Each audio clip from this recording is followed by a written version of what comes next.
It's Patrick at Pals. We're continuing on with the 750 install on the 396. We're getting ready to fire it up and to check the floats. But before that, we want to hook up our air fuel meter.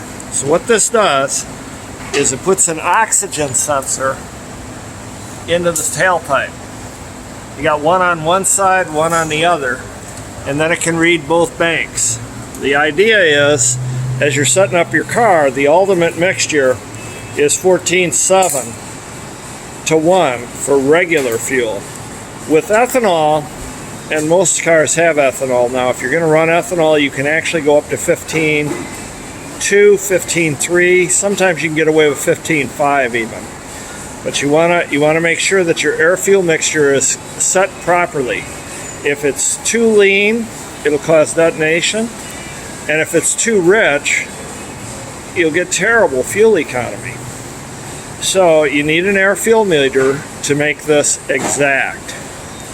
If you've got a carburetor and you need it set, bring it to Pals. See you soon.